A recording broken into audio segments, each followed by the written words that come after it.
His claws pressed against my throat as thunder rolled across the mountains, and I could feel his wolf struggling for dominance beneath his skin. Rain streamed down the ancient stone walls of the throne room, turning everything silver and dangerous. "You could have started a war tonight," Theron growled, his eyes flashing gold in the firelight. His breath was hot against my face, carrying the scent of pine and barely restrained fury. "You're mine to protect, mine to command, mine. Wattpad, +1. I tilted my chin up defiantly, even as my Omega instincts screamed at me to submit. "I was never yours," I whispered back, watching something dangerous flicker behind those amber eyes. "You rejected me, remember? I'm just the inconvenient mate you never wanted." His hand tightened fractionally, and for a heartbeat I thought he might actually hurt me. Then his gaze dropped to my lips, and I felt the mate bond pulse between us, painful, desperate, undeniable. "Tell me to let you go," he commanded, voice rough with need. But I couldn't. God help me, I couldn't. Just as his lips descended toward mine, everything shifted.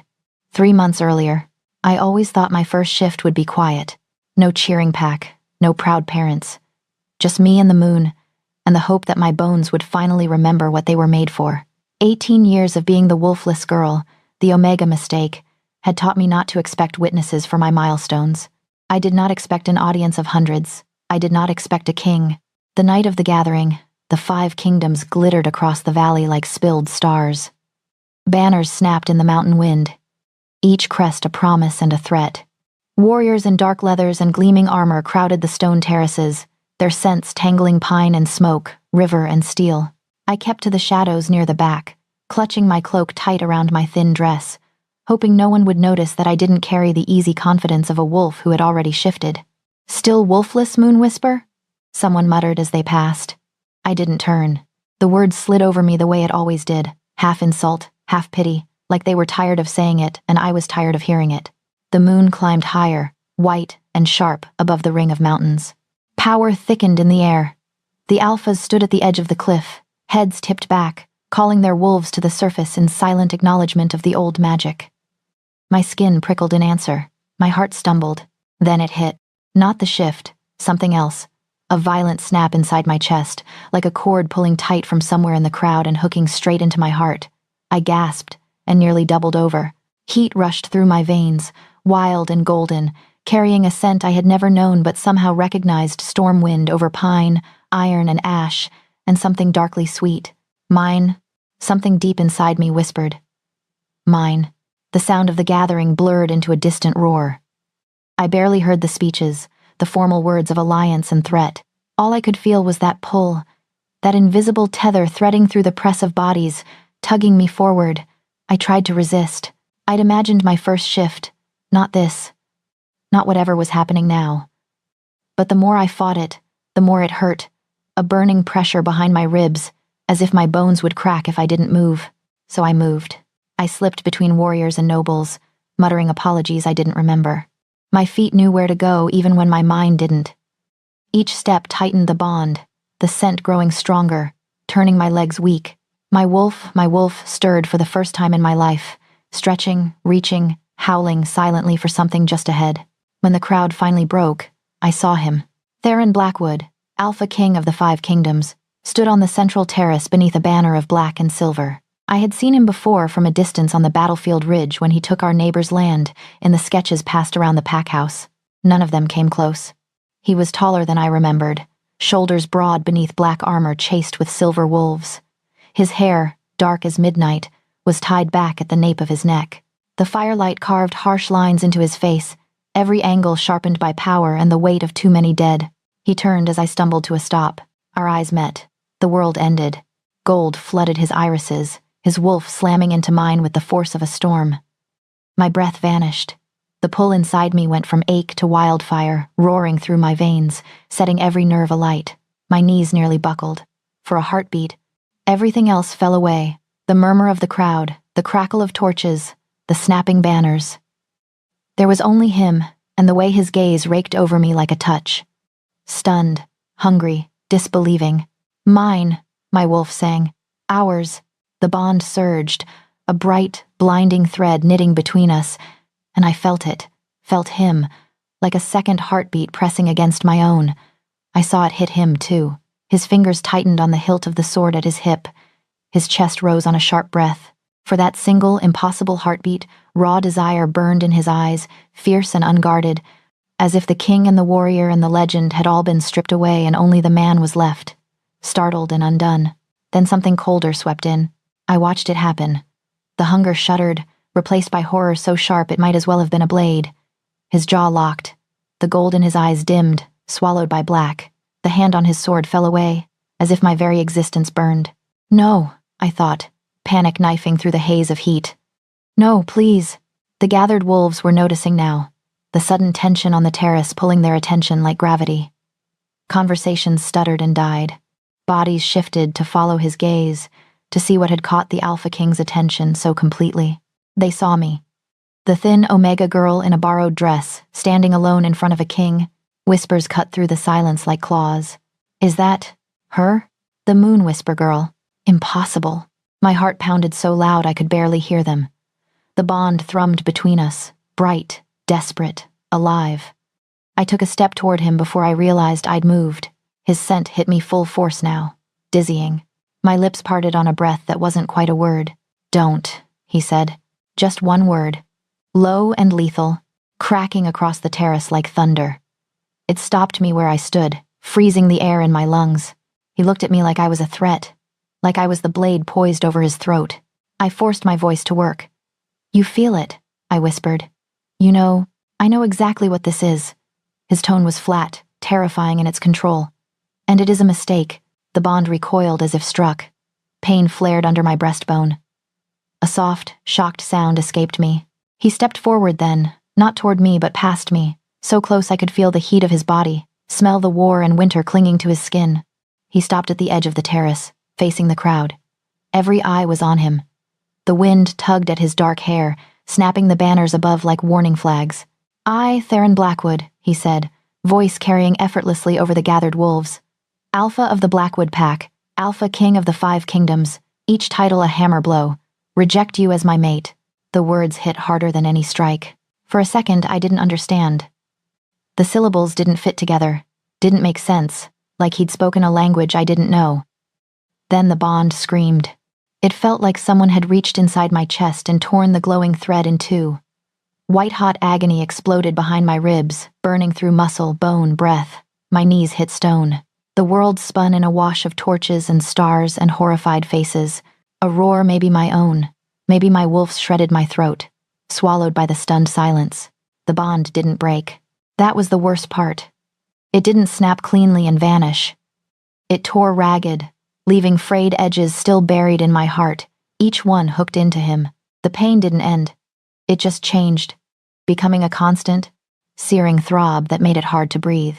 I pressed my hands to the ground, fingers scraping against cold stone, trying to hold myself together, my vision blurred. His scent was everywhere, tangled with blood and smoke in the air, wrapping around me even as his words echoed. I reject you as my mate. A hand clamped around my arm, hard enough to bruise. I flinched, trying to pull away, but there was no strength left in my limbs.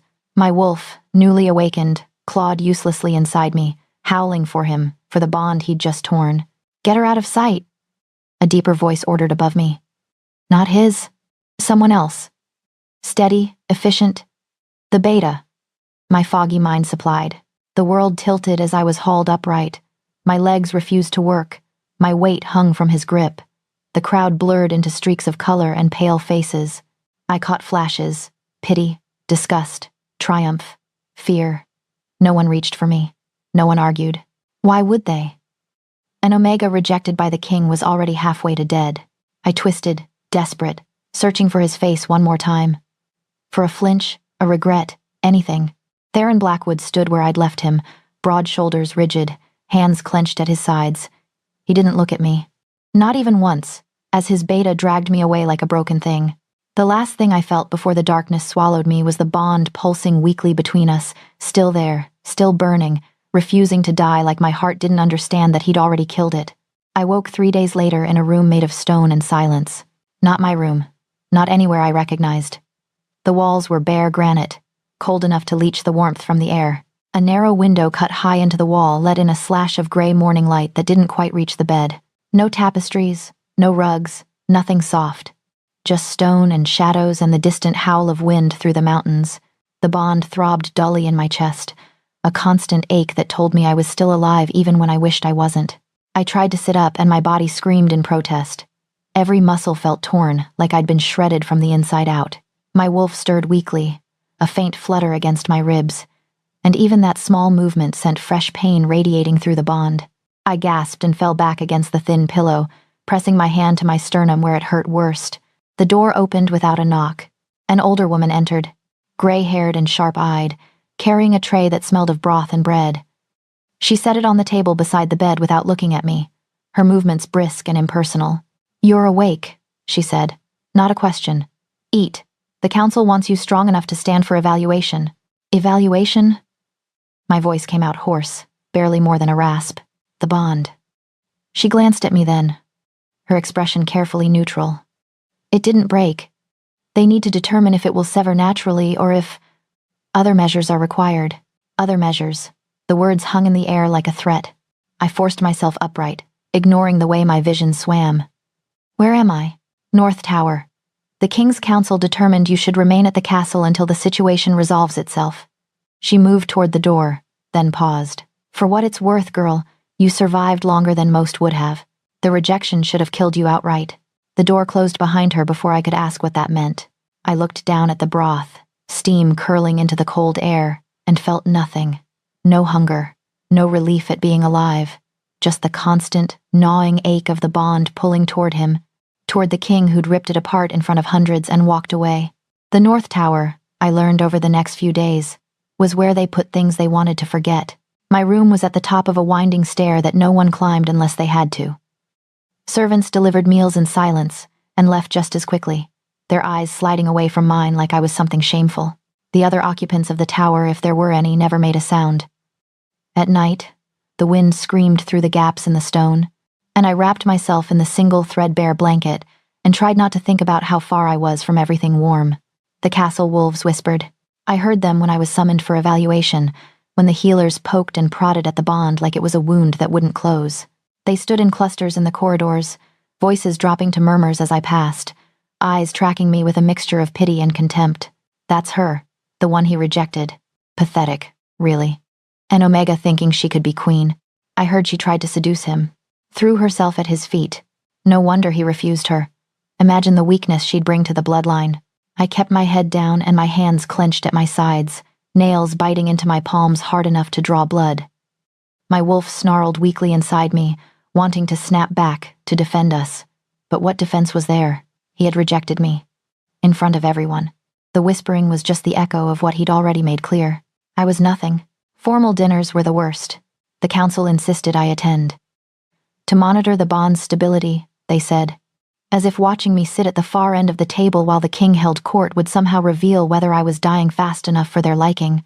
The great hall was all vaulted ceilings and firelight, long tables crowded with warriors and nobles from across the 5 kingdoms. Theron sat at the head on a throne of black wood and silver, commanding the room without effort. His presence pulled at every wolf in the hall, an instinctive recognition of power that made even the other alphas defer. I sat near the kitchens, tucked between minor pack members, who didn't speak to me, and tried not to look at him. I failed every time. My eyes found him like they were made for it, dragged by the bond that wouldn't let go. He never looked back. Not once in 3 weeks.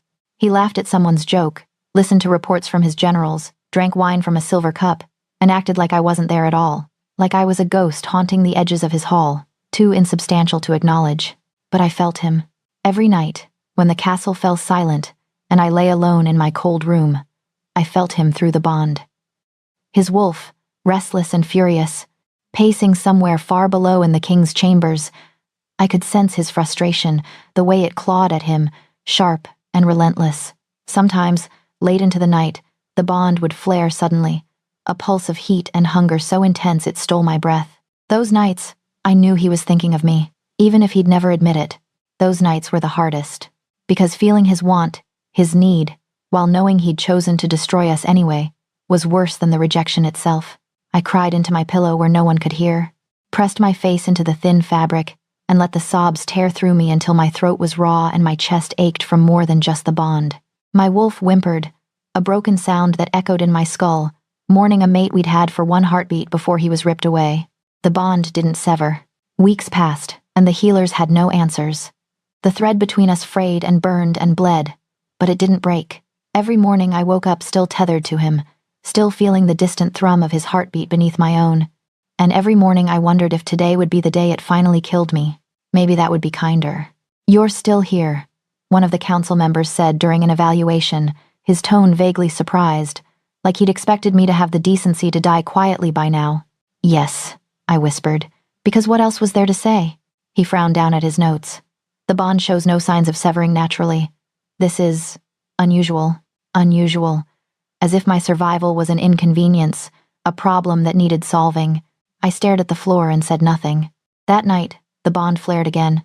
Stronger this time, a sudden surge of heat and rage that made me gasp and curl into myself on the narrow bed. I felt his wolf snarling, felt the echo of claws raking stone, felt the frustration pouring through the bond like a flood. He was fighting it too. The realization should have brought comfort. It didn't. Because fighting it meant he still wanted to destroy it. Still wanted me gone, even if his wolf refused to let go. I pressed my hand over my heart, where the bond burned brightest, and closed my eyes. "I hate you," I whispered into the darkness. Not sure if I was talking to him or to myself or to the cursed bond that wouldn't release us. "I hate you for this." The bond pulsed once, a weak, aching throb. Somewhere far below, in chambers I'd never see, I felt him stop pacing. For a moment, we were both still, both silent, both trapped in the same unbearable cage. Then the bond settled back into its dull, constant ache, and I turned my face into the pillow and cried until there was nothing left. The night I decided I was done dying quietly, the moon was a knife over the mountains. 3 weeks had passed since the rejection. 21 days of stone walls, whispered insults, and the bond's slow poison burning through my veins. I'd learned the patterns of the castle by then, the way the guards changed at the third bell after midnight, the moments when the North Tower stairs were empty, the back doors servants used when they wanted to disappear. No one watched me too closely anymore. I wasn't a threat. I was just the king's mistake, rotting away in his highest tower. Fine, let them think that. The corridors were cold beneath my bare feet as I slipped through the shadows, my cloak wrapped tight around my nightdress.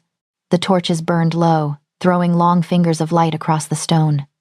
Every distant footstep made my heart jolt, but no one stopped me. No one even looked up. An Omega moving quietly after dark wasn't worth a second glance.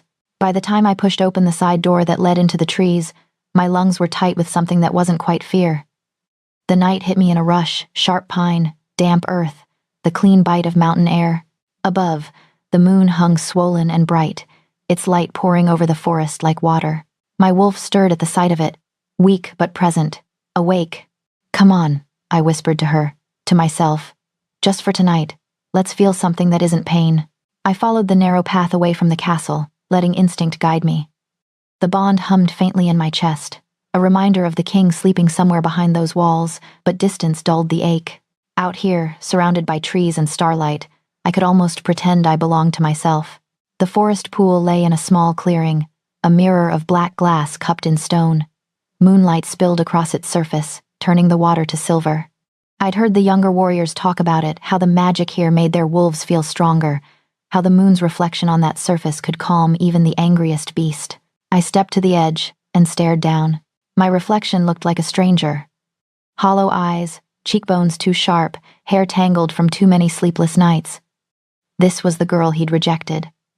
The girl the castle wolves pitied and mocked, the one the council discussed like a problem, not a person. The bond pulsed once, faintly, as if in answer. I ignored it. The air bit at my skin as I unclasped my cloak and let it fall to the grass. My nightdress followed, pooling at my feet in a whisper of pale fabric. For a heartbeat I stood naked in the moonlight, the cold kissing every inch of exposed skin, goosebumps racing over my arms and legs. Vulnerable, wild, free. Then I dove. The water was a shock, icy enough to steal my breath. I sliced through it, the world above, vanishing in a rush of bubbles and muffled sound. For the first time in weeks, the pain of the bond was muted, smothered under the simple, brutal clarity of cold. I stayed under until my lungs burned, until the part of me that wanted to surrender to the darkness whispered now. I broke the surface with a gasp, shoving wet hair from my face, and froze. He stood on the bank, there in Blackwood. Bareheaded, no armor, just a dark shirt half unlaced at the throat and black trousers tucked into boots.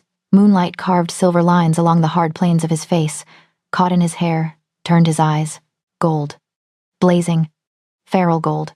For a heartbeat, neither of us moved. The night held its breath. Through the bond, his presence crashed into me like a storm electric. Furious, hungry.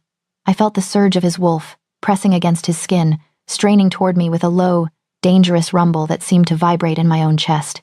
Every nerve lit up, the water around me suddenly too tight, too small. Slowly, his gaze traveled from my face down. I felt it like a touch. The way his eyes traced the line of my throat, the rise and fall of my chest, the droplets sliding down my stomach and hips. Heat flushed through me despite the cold. I should have ducked under the water again, should have hidden, begged, apologized, something. I didn't. Instead, I stood. Water streamed from my skin as I rose, my body breaking the surface inch by slow inch. Moonlight wrapped around me, turning the scars and hollows and curves into something other, something almost beautiful. His jaw flexed, his hands curled into fists at his sides. His control cracked. I saw it, felt it. The wolf inside him rumbled louder now, a sound too low for human ears but deafening through the bond. My own wolf, small and bruised as she was, answered with a trembling whine. The magic in the clearing thickened, heavy with want and fury and something darker, more dangerous. We stared at each other. You shouldn't be out here alone. His voice was rougher than I'd ever heard it, threaded with something that wasn't quite anger. I took a step toward the shore, water lapping around my thighs.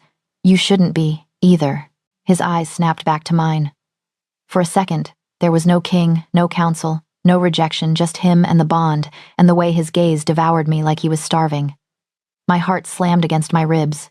The air between us felt like a live wire. Turn around, he ground out. Cover yourself. No. The word came out soft but steady. My wolf straightened inside me, spine aligning with mine. You already took everything else. You don't get to take this. His nostrils flared. This? My choice. I stepped out of the pool, water cascading down my legs, pooling at my feet in silver rivulets. The cold bit into me, but I refused to shiver. I met his gaze head-on as I walked toward him, every inch of distance shrinking with agonizing slowness. My body, my shame, my power, whatever you want to call it. His throat worked. I watched him drag his eyes back up, watched him fight to keep them there.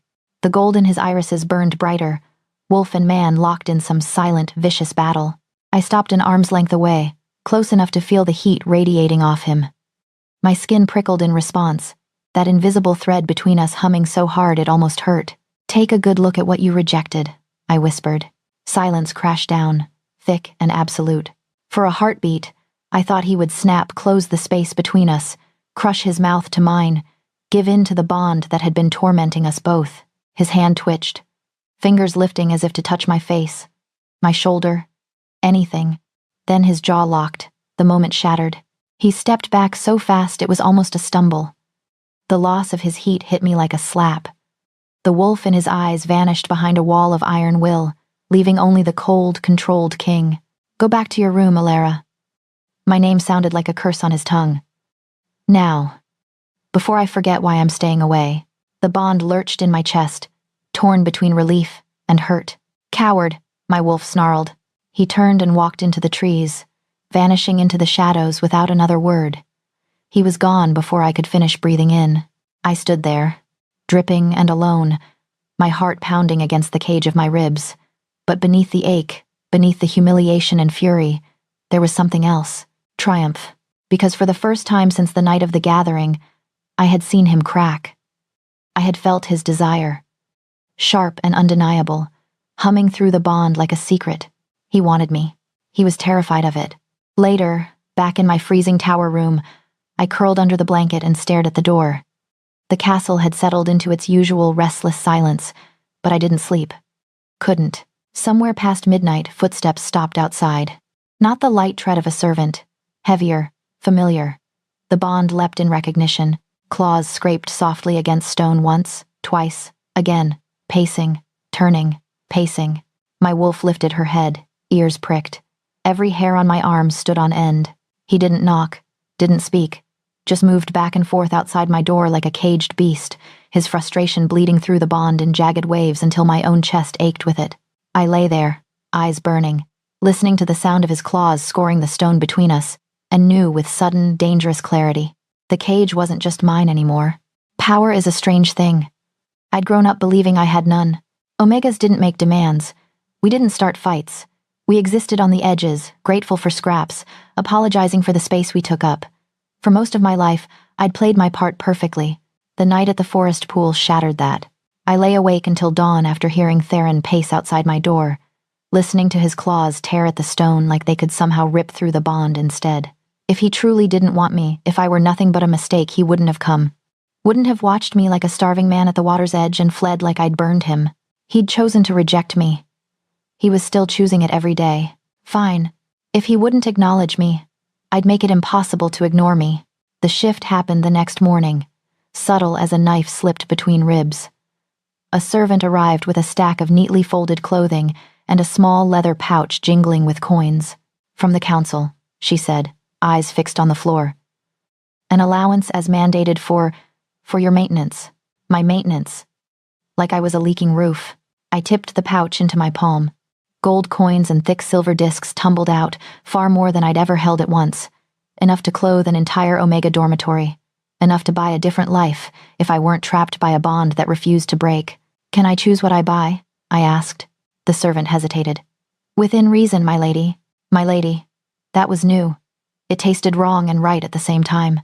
Good, I said softly. Tell whoever's counting that I intend to use every last coin. The market in the lower bailey was a riot of color and sound, all spices and shouting and clanging metal. Wolves from every allied pack bartered with human traders, their scents thick in the air. I felt eyes on me as I moved from stall to stall, recognized faces from the whispers in the halls, heard my name, hissed like a rumor. I kept my chin high, and my smile sharp. Silks in midnight blue, blood red, emerald so deep it bordered on black. Dresses cut to flatter curves instead of hide them. Necklines that dipped just low enough to make a point. Slits that bared strong legs instead of fragile ones. I ran my fingers over embroidered hems and soft furs, ignoring the uneasy looks from the seamstress. Are you sure, miss? She murmured as she pinned the blue silk against my body. These aren't exactly modest. Perfect, I said. Make them all like that. By the time I climbed back to my tower, my arms ached from the weight of fabric. The ache felt good, chosen. I waited for the next formal dinner like a wolf waits for the moon. When the summons finally came, I took my time dressing. The deep blue silk slid over my skin like cool water, clinging to every curve, the fabric heavy enough to fall just right. The neckline framed my collarbones and the faint shimmer of Theron's half-faded rejection marked like a challenge. I let my hair down for once, brushing it until it shone, then swept it over one shoulder so it spilled like pale fire down my chest. For a moment, looking at myself in the cracked mirror, I almost didn't recognize the girl staring back. She looked like a queen fate had laughed at and thrown away. She looked like she'd started laughing back. The great hall buzzed when I entered. Conversations stalled, eyes tracking me as I walked the length of the room. I felt the heat of every gaze on my skin, some admiring, some disapproving, some calculating. The blue silk whispered around my legs, the slit flashing glimpses of thigh with each step. I didn't look toward the head of the table until I had to. Theron sat in his usual place, dark and carved in stone and shadow. The moment my foot crossed the threshold, the bond tightened. His head turned, our eyes met. For a heartbeat, the world narrowed to the line of his mouth, the flare of his nostrils, the sudden stillness in his shoulders. His gaze dropped, traveled slowly down the bodice molded to my breasts, along the cinched waist, over the exposed length of leg. His fingers clenched around his goblet. The bone of his knuckles went stark white. Heat skittered through the bond, so sharp I almost stumbled. Want, shock, rage. He masked it quickly, but not quickly enough. I'd already felt it. My wolf preened. I smiled small, polite, lethal, and walked to my place near the end of the table. The game truly began when the visiting alphas arrived. They were from the eastern packs. Hard-eyed men with heavy laughs and the lazy arrogance of wolves who believed they were safe under another's roof. They took the seats nearest mine, drawn shamelessly by the scent of exposed skin and defiance. Lady Alara, is it? One of them said, offering his hand. His eyes dipped, lingering where the silk dipped lower. I've heard of you. I let him take my fingers, watched Theron from the corner of my eye. Only good things, I hope, he chuckled. They used the word impossible more than once. Then they were accurate. I laughed when they joked, laid my hand on a forearm when I leaned closer to hear a story over the noise, let my hair slip forward and brush bare skin. Nothing overt, nothing anyone could truly call improper, just enough. Enough to make the king at the head table forget his wine. Every time I dared a little more, the bond snapped tighter. Theron's attention never touched me directly, but I could feel it like a physical thing, heavy and hot on the back of my neck. His scent intensified across the hall, storm and steel, and the edge of lightning. When I reached for the wine, the neckline of my dress shifting just so, the chair beside him screeched as he gripped it. 30 minutes. That's how long he lasted. His chair scraped back so hard it jolted the table. Conversations sliced off mid-sentence. Theron stood, every inch of him carved from fury and control, and left the hall without a word, the doors slamming shut on the gust of his anger. Silence rippled through the room. Then, like nothing had happened, conversations slowly resumed. I lifted my goblet and took a slow sip of wine, victory bittersweet on my tongue. The next day, I traded silk for leather. The training grounds smelled like dust and sweat and bruised grass, a scent that scratched at some old half-buried longing. Warriors circled in pairs, snarling and grunting as they sparred with fists and claws, learning how to hurt and how to survive it. No one noticed me at first, small and cloaked, standing at the edge like a child staring through a window. I found the head warrior near the weapons rack, watching his fighters with a critical eye. He was a broad, scarred wolf with salt in his dark hair, and the posture of someone who'd never lost a fight he meant to win. "I want you to train me," I said. He glanced down, eyebrows lifting. "Do you?" "I'm not asking," I lied. "You're an Omega, the king." The king rejected me. I cut in. The words tasted less like glass this time. "He doesn't get to decide what I do with the life he didn't manage to take." He studied me for a long moment. His wolf stared through his eyes, weighing something. Then he snorted. "Fine. If you break, it's on you. Grab those practice daggers. Let's see if you can stand without crying first." I didn't cry. I fell. Hard. Repeatedly. My arms shook, my lungs burned, and my knees collected new bruises with every hour. But my body remembered things my mind didn't know. It knew the way to duck under a blow, the angle to twist out of a grip, how to let momentum carry me instead of fighting it. By the third day, I was landing more hits than I missed. By the fifth, the warriors grunted something like respect when I stepped into the ring. By the seventh, their hands on my hips to correct my stance, on my wrists to adjust my grip, on my shoulders to guide a throw, sent sparks through the bond that weren't theirs. He was watching. I felt Theron before I saw him, his presence slamming into the training grounds like a storm front. Every wolf stiffened instinctively. Conversations died. The warriors pulled back, baring their throats as he appeared on the stone balcony above, arms folded, expression unreadable. "Continue," the head warrior barked. We did. Sort of. It was impossible to pretend nothing had changed. Every move I made, every time a male's hand touched my waist, every strained breath, I could feel the bond shudder. Heat rolled down from the balcony, thick and oppressive. I didn't look up. That was my only mercy to him. When one of the younger warriors stepped behind me to adjust my grip on a spear, his chest brushing my back, the bond flared so violently I nearly dropped the weapon. That night, I slept without crying. My body hurt too much, and victory tasted too sharp. The order came at dawn. A messenger pounded on my door, shattering the fragile quiet. I opened it to find a nervous-looking Gamma clutching a scroll sealed in black wax. "For you," he said, eyes darting anywhere but my face. My heart hammered as I broke the seal. "By royal decree, Alara Moonwhisper is hereby banned from participating in combat training with the male warriors of the Blackwood Pack. Any violation of this order will be considered an act of defiance against the crown." My name, his title, I read it twice. Then a third time, just to feel the words sink into my bones. It was the first time Theron had acknowledged my existence on paper. I felt the bond stir, a low, dangerous hum beneath my anger. "So," I murmured to the empty room, a slow smile curving my lips. "You are watching." War, I realized, didn't always start with blood and steel. Sometimes it began with silk, a laugh across a hall, and ink on a page. The war room emptied like a wound slowly closing. Council members filed out in tight clusters, their hushed voices bleeding into the corridor. Maps still littered the central table, inked borders bristling with red marks. Tiny flags speared into territories that might soon be battlefields. Torches spat low light against stone walls, painting everything in tired gold. Theron stood at the far end of the room, back to the door, hands braced on the table. His head was bowed, dark hair falling forward as if he were studying the map, but I could feel what he was really looking at, the future they'd been dissecting piece by piece, the one where alphas fell and kingdoms burned, and every decision he made put more blood on his hands. The bond hummed between us the second I stepped inside and closed the door. He went still. "Council is dismissed," he said without turning. His voice was edged steel. "Whatever you need can go through my beta." "It can't," I answered. He lifted his head at the sound of my voice. For a moment he didn't move, didn't breathe. Then his shoulders drew tighter beneath his shirt, tension sharpening every line. "Elara," he said, carefully blank. "You shouldn't be here. Then you shouldn't have banned me from training. Yet, here we both are." He straightened slowly and finally turned to face me. The sight of him still did something traitorous in my chest. Dark shirt rolled at the forearms, veins standing out on his hands, jaw shadowed with the beginnings of a beard. King and wolf and man, all wrapped in one impossible body.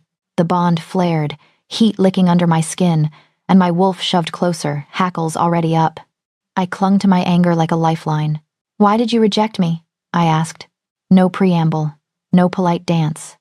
The words came out rougher than I'd intended, scraped raw by weeks of silence and restless nights. His gaze flicked past me to the door, then back. "You know why?"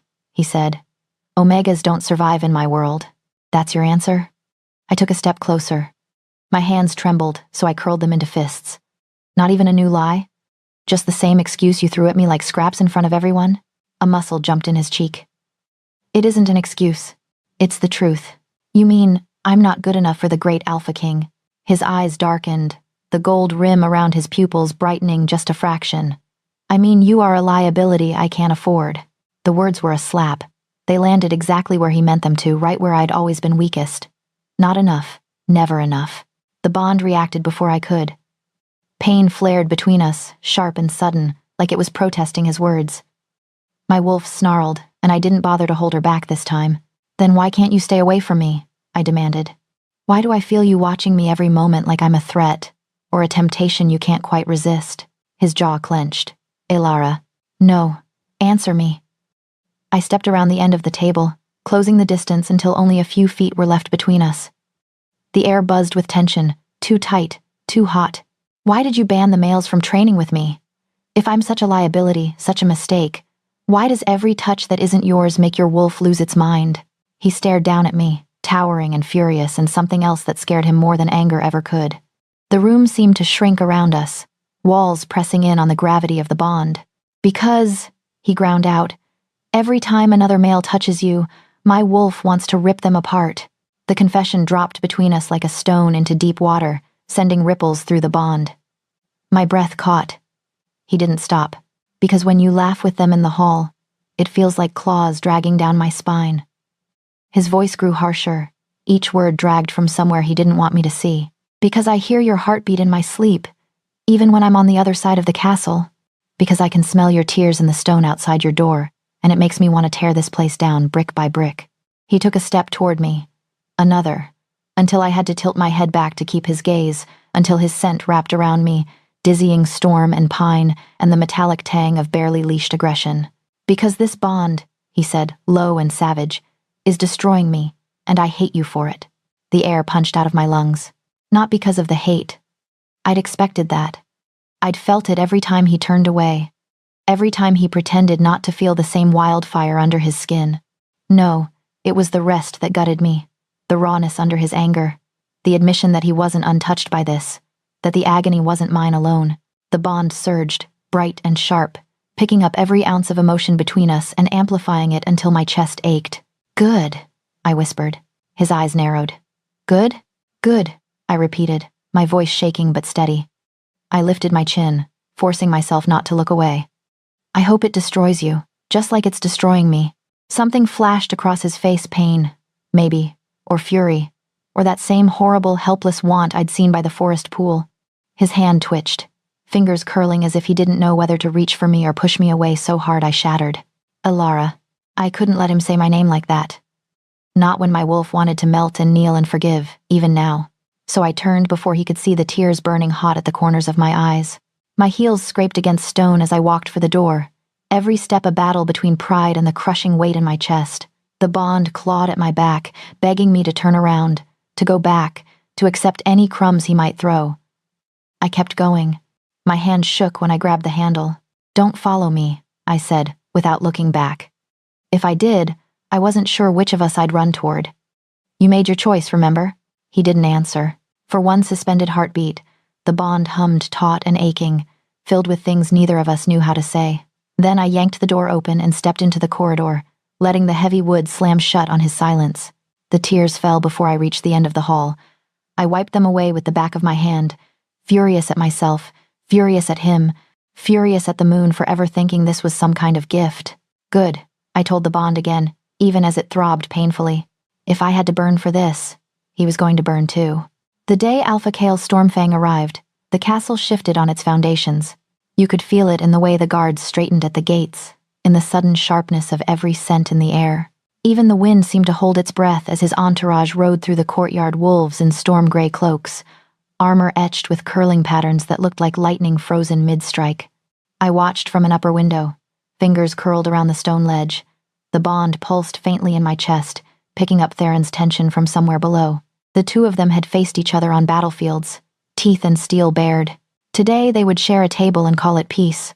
Kyle dismounted with easy grace, tossing his reins to a stable hand without looking.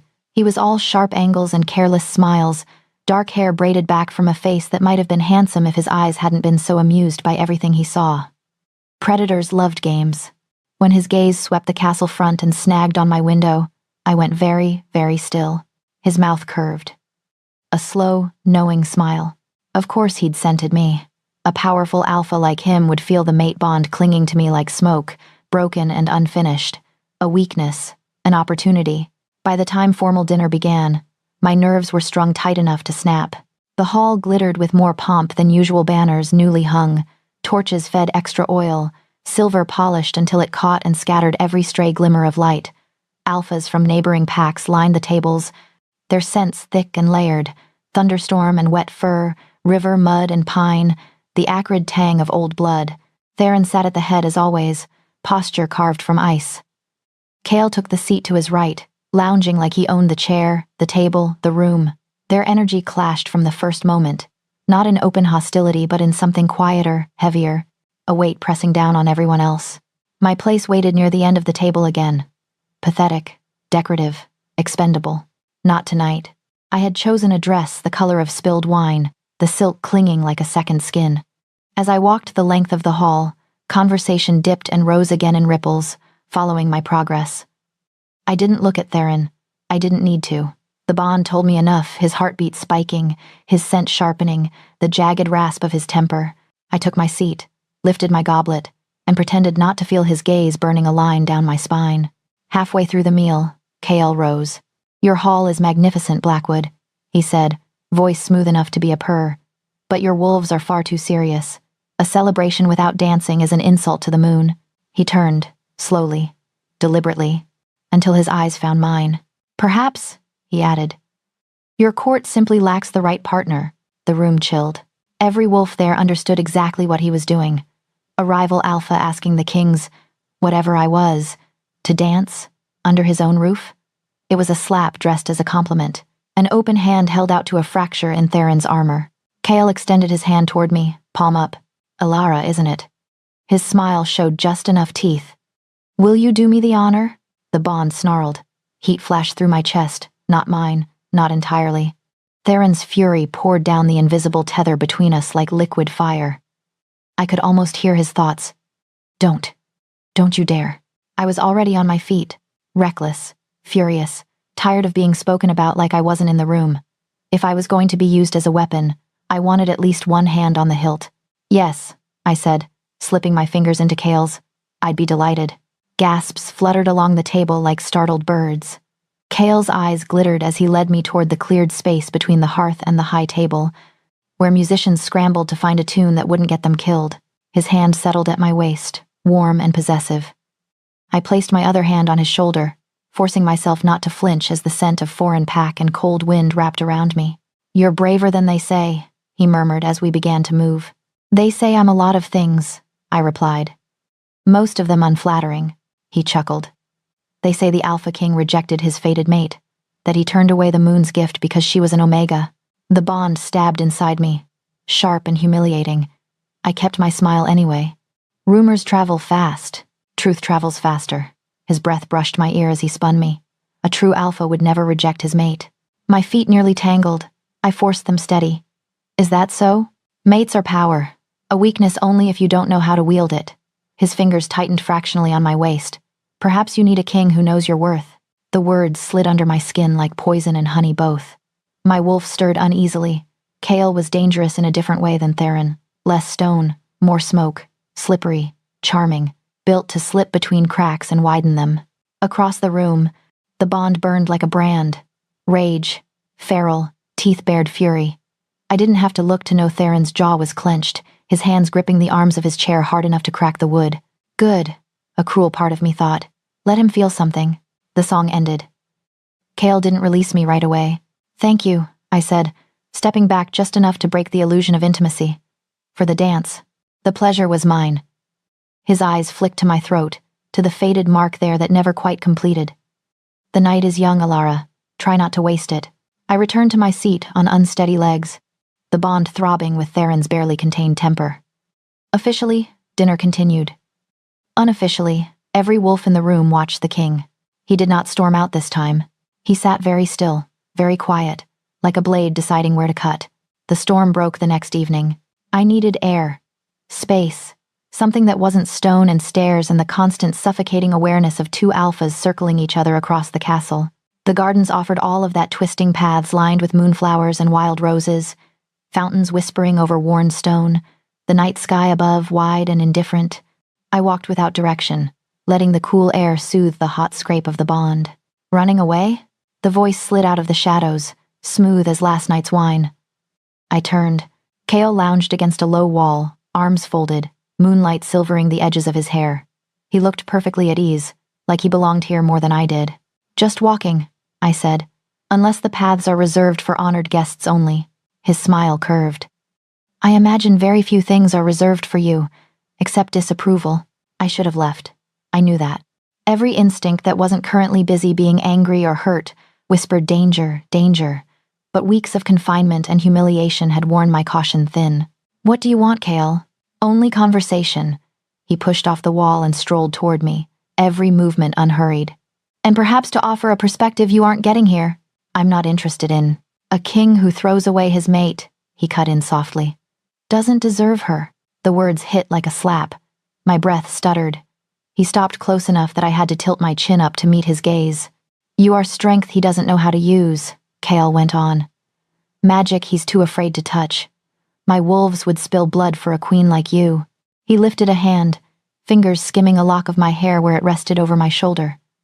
I jerked back, but he followed, crowding my space, his scent growing thicker, more invasive. "Don't," I warned, pulse spiking. "Why not?" he murmured. His eyes dropped to my throat, to the incomplete mark. "He rejected you. Left you half-claimed, half-dead. The bond is fraying. It wouldn't take much to snap it entirely." His hand came up, fingertips brushing the side of my neck. My wolf recoiled, snarling. "No." I grabbed his wrist, nails digging into his skin. "You don't get to." He moved fast. In a blink, my back hit the stone column, his body pinning mine in place. His other hand clamped around my jaw, tilting my head to bare more throat. Panic surged, cold and sharp. His aura rolled over me, heavy with alpha command, pressing on my instincts, trying to force submission. "Imagine it," he breathed against my skin, his face when he sensed my mark on you. "When he realizes the mate he threw away chose someone stronger." I fought, kicked, twisted, shoved at his chest. It was like pushing a wall. My wolf snapped and scratched inside me, but the bond with Theron was a half-healed wound, not a shield. Kale's power shoved against it, trying to wedge itself into the cracks. "Stop," my voice broke. Fear tasted like iron at the back of my throat. He lowered his mouth toward my neck. The world exploded.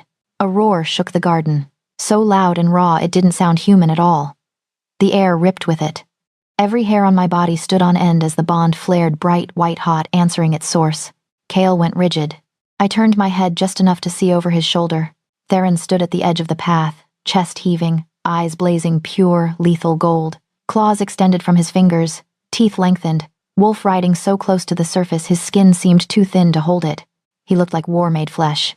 Cale's smile returned, lazy and mocking, but there was a flicker of satisfaction in it too. He'd gotten what he came for. Right on time, he murmured. My heart pounded against the cage of Cale's arm, but for the first time since he'd grabbed me, I wasn't afraid of being alone.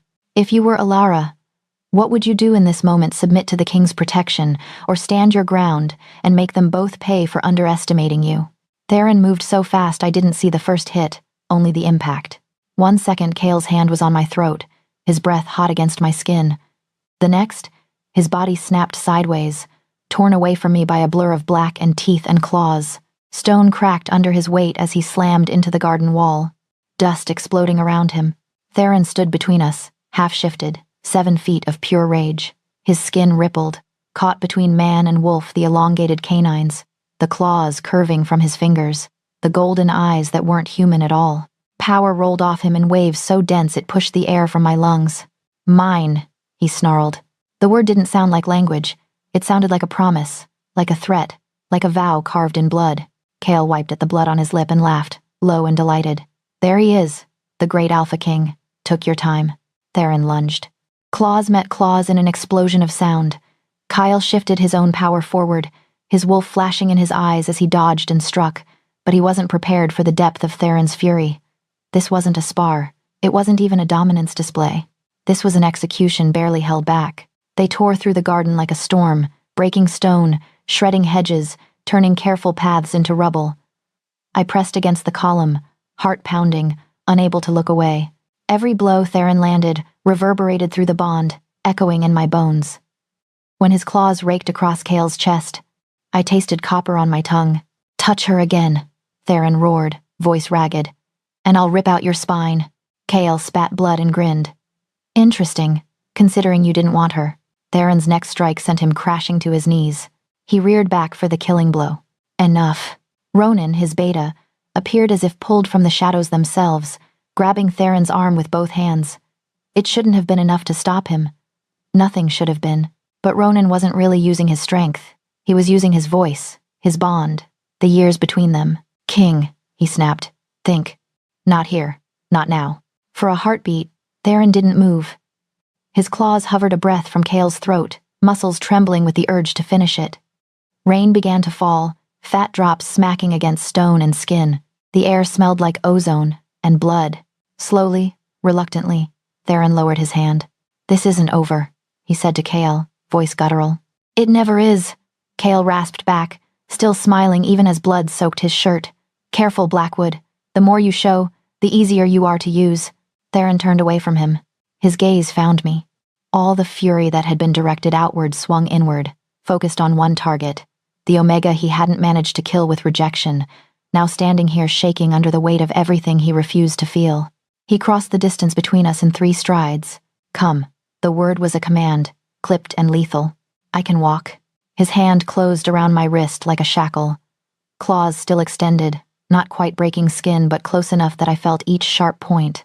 Then he was dragging me, out of the ruined garden, through echoing corridors, past wide-eyed servants who flinched out of the way. Theron, I hissed, trying to keep up. You're hurting me. His grip loosened a fraction, then tightened again when we turned a corner, and a pair of young warriors appeared. Their eyes flicked from our joined hands to my flushed face, to the blood splattered on his shirt and jaw. Whatever they saw there made them drop their gazes instantly, throats bared. We didn't stop. By the time we reached the throne room, the storm outside had fully broken. Thunder rolled over the mountains, shaking the glass in the high windows. Rain lashed the panes, turning the view of the courtyard into a smear of gray and shadow. The torches along the walls guttered in the drafts, throwing wild light across the empty hall. Theron shoved the doors shut behind us with a slam that echoed like a challenge. Only then did he let go of my wrist. I staggered back a step, rubbing the red grooves his claws had left in my skin. They stung, but not as much as the bond, which pulsed hot and erratic, matching the ragged rhythm of his breathing. Do you have any idea what he would have done to you? He snarled. His voice ricocheted off the stone, full of terror and fury, and something tangled between them. He looked more wolf than man, eyes almost glowing in the dim light, chest heaving. I should have cowered. Apologized. Let his anger wash over me, and wait for it to ebb. Instead, something inside me snapped.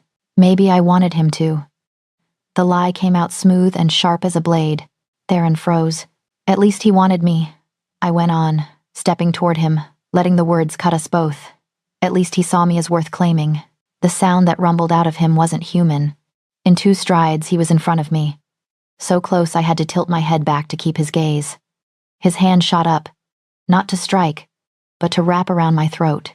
Not squeezing, not really, but firm, possessive, his thumb resting against my racing pulse. My breath caught. "You think I don't want you?" he demanded, voice low and shredded. "You think I don't lie awake every God's-damned night imagining claiming you properly, the way I was meant to?" Heat flooded my face.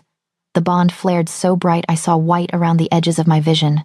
"You think this bond isn't ripping me apart?"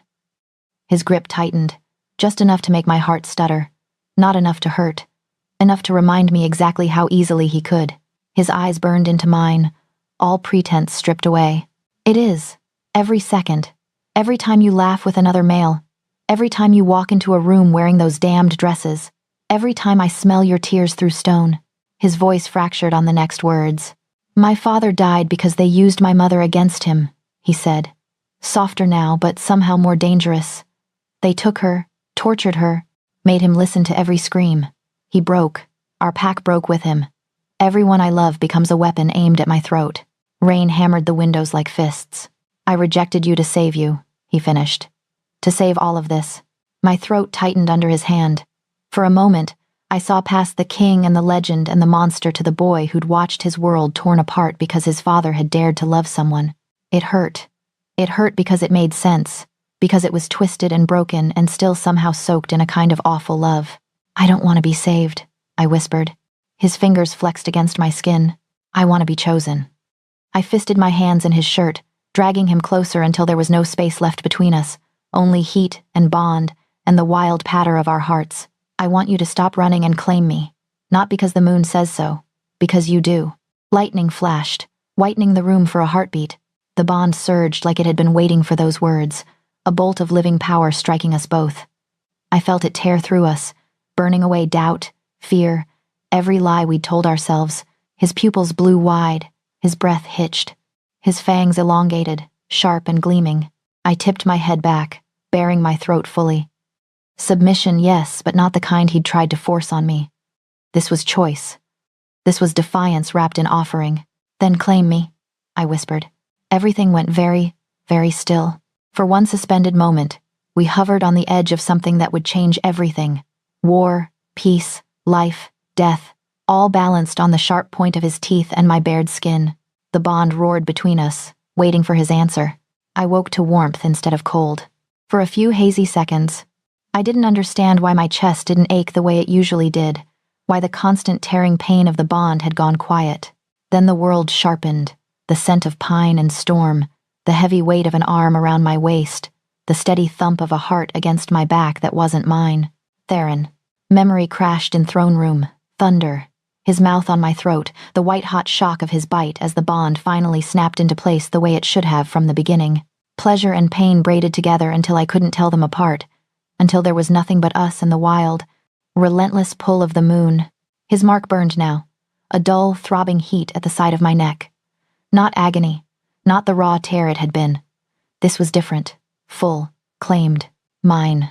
My wolf sighed, sleepy and content for the first time in her life. Ours. I shifted slightly, and his arm tightened instinctively, dragging me closer. His chest was bare against my back, skin hot, scars rough beneath my shoulder blades. The blanket tangled around our legs, bare skin sliding against bare skin with every tiny movement. The room smelled like us salt and sweat, and something sweeter underneath. The scent of a completed bond.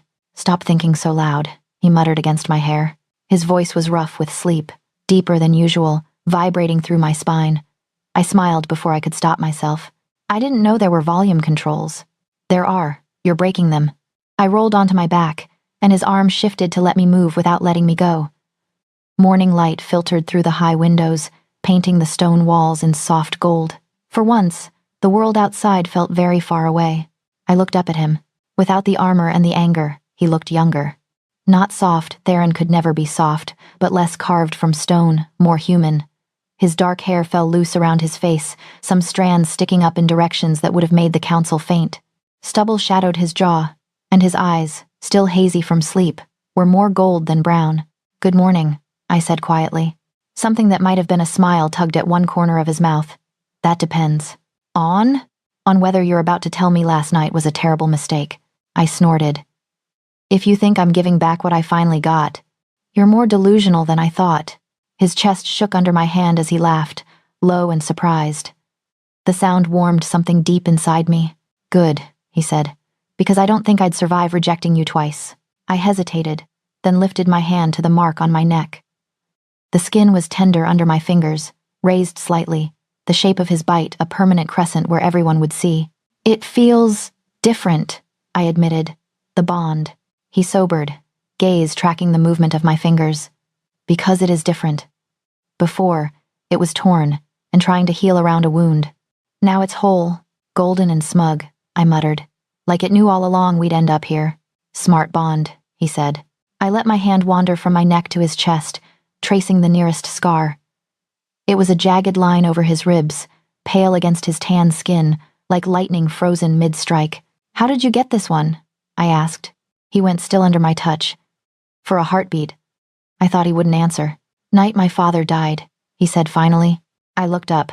His eyes were on the ceiling, expression distant. "Rival packs staged an attack," he continued. "Not for territory. For leverage. They couldn't touch him on the battlefield, so they came for what he loved." His jaw tightened. "They took my mother, sent pieces of her back with their demands." My stomach clenched. "Theron, he went alone," he said, voice flattening. "Wouldn't let anyone follow. Said he wouldn't risk more lives. By the time I tracked his scent, it was too late. He was on his knees in the clearing, bleeding out, her body in his arms. He'd shifted half back, trying to speak. I ran to him. His hand covered the scar I'd been tracing. One of them was still there. I didn't see him. He saw me. My fingers curled against his chest. He did this. Arrow tipped with silver. Went straight through. He shrugged, like it was nothing. I survived. My father didn't. He died holding her and staring at me like he wanted to say 1,000 things, and didn't have the time for even one. Silence settled between us, heavy but not suffocating. "I was 16, he said quietly. "That night I swore I'd never give anyone that power over me. Never let love become a blade in someone else's hand. And then I walked into that gathering," I finished softly. His gaze dropped to mine. Whatever distance had been there vanished. "And then you walked into that gathering," he echoed. "And my wolf knew. He didn't care about vows or strategy or the scars on my chest. He took one look at you and tore through everything I'd built." "Sorry," I said, not sorry at all. "Don't be." He brushed a piece of hair from my face, his knuckles grazing my cheek. "You were always going to destroy my control. I'm just angry it took me this long to stop fighting it." I swallowed past the tightness in my throat and let my hand wander further, tracing another scar near his shoulder, then one along his side. There were so many, some thin and old, others thicker, newer, each a story written on his skin. "Your turn," he murmured. "Tell me." "There's nothing interesting to tell," I said, though my chest already ached. "Elara," I sighed and stared at the patch of light on the ceiling. "I grew up in a house that didn't want me," I said. "My father wanted a strong heir. My mother died giving him a sickly Omega instead. The pack whispered that I was a bad omen. My father stopped correcting them after the first year. His thumb drew idle circles on my hip, silent encouragement. They put me in the smallest room," I continued. "I got the leftover clothes, the leftover food, the leftover attention. When other pups shifted, they had celebrations. When I didn't, they stopped asking when mine would happen, stopped looking at me at all, really." I forced a laugh. "You can't disappoint anyone if they forget you exist." He made a soft, vicious sound. "I was the Omega no one wanted," I finished. "Until you. Except you didn't want me either. Not really. Not then." "I did," he said, and there was no hesitation in it. "I did from the first breath. I just wanted not to." His fingers slid under my chin, turning my face back to his. I wasn't supposed to want this marriage, he admitted. I was supposed to take a powerful alpha female, secure alliances with bloodlines and treaties and heirs who'd be born with teeth already bared. That's what my council wanted. What my father would have wanted. And what did you want? I asked. He huffed out a breath. Didn't think I got to want anything. His mouth curved, wry and soft. Then I scented you. And my wolf laughed in my face. I smiled despite the sting in my eyes. Stubborn creature. Both of you are, he said. I spent months trying to convince myself another path was better, that I could ignore the bond, fulfill my duty, and you'd be better off far away from all of this. Then why the rejection? The question slipped out before I could stop it, softer than I'd meant it to be. It still hurt, even with his mark on my skin. His eyes closed briefly. When he opened them, there was no defense left, just regret. Because I was a coward, he said. Because I thought pushing you away would save us both. I imagined you building a life somewhere quiet, away from enemies and throne rooms and the weight of my name. I told myself your pain was worth your safety. His fingers brushed the mark on my neck, gentle as a vow. I was wrong. You were, I agreed. He winced. You're not going to make this easy, are you? No, I said. You don't get easy. You get honest. He nodded like he deserved that. Maybe he did. I'm sorry, he said then, simple and bare. For every night you cried alone. For every time I pretended not to see you. For letting my fear matter more than your pain. My throat closed. I pressed my forehead to his chest so he wouldn't see the tears in my eyes, breathing in the steady, grounding scent of him. I'm here now, he murmured into my hair. If you'll have me, all of me. The scars, the temper, the kingdom, the enemies. The way I'm going to make a mess of loving you and try again anyway. I tightened my arm around his waist. I already do, I said. You're late to your own party. He laughed again, softer this time, and pulled me up so he could kiss me slow and deep and unhurried, nothing like the frantic claiming of the night before. This was something else. Something that felt dangerously like a promise. Outside, dawn was painting the mountains gold, light spilling over peaks and into the valley. The castle would wake soon. The council would scheme, enemies would plan, war would march a little closer. But for a few stolen breaths, none of it existed. There was only the warmth of his body around mine, the steady beat of his heart under my ear, and the bond between us no longer a wound, but a golden thread tying us together in a world that would have to go through both of us now, or not at all. The summons came before dawn. A servant banged on our door with enough urgency that my heart jumped straight into my throat. Theron was already awake beside me. He slept light, like a man who'd forgotten how to rest. His arm tightened around my waist for a second, a silent reassurance, before he released me and sat up. Enter, he called. Ronan stepped in, cloak damp from mist, eyes sharp and tired. He didn't look surprised to find us in the same bed. The bond sang too loudly now for any of them to pretend ignorance. They've called an emergency meeting, he said. All 5 kingdoms' representatives. They're already gathering. Of course they are, Theron muttered. His gaze slid to me. The bond pulsed between us, steady, golden, unashamed. Last night's warmth was still on my skin, his mark a constant burn at my throat. Whatever softness we'd had in this room was about to be thrown into a pit of wolves. You don't have to come, he said quietly. Yes, I answered, just as quietly. I do. The throne room had never felt so small. Banners from all 5 kingdoms hung heavy from the vaulted ceiling, colors clashing in the torchlight. Representatives filled the floor, alphas and betas, elders and generals, their scents layered and sour with tension. At the far end, the council clustered like vultures in fine clothes, every eye turned toward the dais where the throne waited. Where we waited, I stood at the base of the steps while Theron took his seat, every stare a weight pressing on my skin. Whispers rustled through the hall like dead leaves. That's her. An Omega? He marked her. I can smell it. Madness. Absolute madness. Theron heard them. I felt it through the bond, that coil of anger tightening in his chest, leashed only because he needed his hands for this, not for breaking necks. His head counselor, Lord Garin, stepped forward. His gray hair was tied back, his robes immaculate, his eyes cold. Your Majesty, Garin began, bowing just enough to be technically respectful. We convene today regarding a matter of grave concern to the stability of the 5 kingdoms. Theron lounged back in his throne, every line of his body deceptively relaxed. Proceed. Garen's gaze flicked to me, then away. as if I were an embarrassing stain on the stone. "The completion of your bond with an Omega," he said, and the word dripped disdain, "has made you vulnerable. Already, our enemies gather like sharks that smell blood in the water. They question your judgment, your strength." A murmur of agreement moved through the hall. "We demand," Garen continued, "that you reject her formally and take a proper mate. A strong alpha female from one of the allied packs. Someone who will secure our borders, not endanger them." My fingers curled into my palms so hard my nails bit skin. The bond flared sharply: anger, protectiveness, a promise. "An Omega Queen would weaken the throne," another counselor added. "Imagine the insult, the precedent. Imagine." A Southern Alpha chimed in. "What message it sends when the Alpha King crowns a liability." Theron rose. He didn't shout. He didn't bare his teeth. He simply stood, and the room fell silent under the weight of his dominance. Power rolled out from him, invisible but undeniable, pressing every wolf present toward instinctive submission. Backs straightened, heads bowed. Even the torches seemed to lean away. "Let me be absolutely clear," he said, voice calm in a way that was far more terrifying than any roar. "This will be the last time I hear those words spoken about my mate." He descended one step from the throne, then another, until he stood level with the council, looking down at them without needing the height. "Elara is not a vulnerability," he went on. "She is not a liability. She is not a mistake to be corrected or a weakness to be traded away." His gaze swept the hall, pinning each representative in turn. "Elara is not just my mate," he said. "She is my queen. Anyone who challenges her challenges me personally."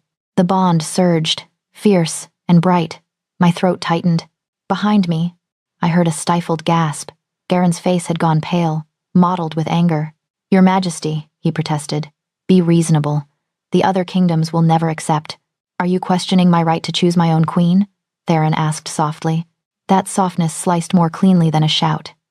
Garen's mouth snapped shut. Theron extended his hand toward me. For one heartbeat, the room disappeared. It was just his hand, palm open, waiting for me to refuse, to hesitate, to step back into the shadows where everyone thought I belonged. I stepped forward instead. My fingers slid into his, and the bond sang like a struck chord. He drew me up the remaining steps, onto the dais, until I stood beside him, facing the entire hall. "This Omega," he said, his voice carrying easily to the furthest corner, "has more strength than most alphas I've met. She survived my rejection and still stands. She walked into this castle knowing every eye would be on her, and refused to bow her head." I felt the words like a touch down my spine. "She challenged me," he continued, "when every instinct told her to submit. She transformed the cage I built for her into a weapon I now wield. She is not my weakness." He turned his head, met my eyes, and something in my chest went molten. "She is my greatest power." A servant approached with something wrapped in dark velvet. When the cloth fell away, my breath caught. The crown was simple compared to the one Theron wore: slender silver, shaped like intertwined branches, small moonstones set where leaves might have been. I had seen it once in a painting of his mother, the last queen. I'd never thought to see it outside a frame. Theron lifted it carefully, almost reverently. "Elara Moonwhisper," he said, and though his voice was still pitched for the hall, I heard the intimacy threaded beneath, meant only for me. "Will you stand at my side, not as debt, not as duty, but as equal, as queen?" My heart hammered so hard I thought it might crack bone. My old life flashed through my mind: dusty rooms, ignored birthdays, the sneer on my father's face when he called me useless. The girl I had been would never have believed this moment existed. I straightened my spine. "Yes," I said, "I will." Something like pride flared through the bond. His hands were steady as he placed the crown on my head. Then he turned back to the hall, eyes hard as steel. "All hail the Queen of the Five Kingdoms," he commanded. For a heartbeat, no one moved. Then Ronan dropped to one knee. One by one, the others followed. Some bowed their heads reluctantly, jaws tight. Others lowered themselves more willingly, recognizing power when they saw it. Knees hit stone in waves until the throne room was a sea of bent heads and bared throats, banners hanging motionless above them. I stood there, crown heavy on my hair, and realized this wasn't just about me. It wasn't even just about us. It was about every Omega who'd ever been told they were less, every bond twisted into a weapon, every love story that had been strangled before it began. Theron reached for my hand again and squeezed once, grounding me. Later, When the hall emptied and the arguments were postponed to quieter rooms, we climbed to the battlements. Dawn was only a suggestion at first, a pale line edging the mountains. The wind was cold enough to sting, but Theron's body was a wall of warmth at my back as I leaned into him, his arms wrapping around my waist. The crown glittered faintly in the growing light. His mark burned steady at my throat. "They'll come for us," I whispered. The thought no longer felt like a nightmare, just a fact. The council, the other alphas, Kale, all of them. His lips brushed the point where my neck met my shoulder. "Let them come," he murmured against my skin. "We'll show them what true mates can do together." The sun crested the mountains then, spilling gold across the valley and turning the castle stone to fire. The kingdom stretched before us, beautiful, dangerous, ours. I laced my fingers through his where they rested over my heart. We had chosen this. Chosen each other over safety, over tradition, over the easy lie that survival mattered more than living. The world would call it reckless. Maybe it was, but as the light grew and the bond hummed steady and sure between us, I knew one thing with absolute certainty. Whatever came next, they'd have to go through both of us. If this story made your heart race even a little, tap that like button, share it with someone who loves dark romantic chaos, and tell in the comments where you're watching from, and which scene has been your favorite so far. Alara's defiance, Theron's breaking point, or this coronation on the edge of war.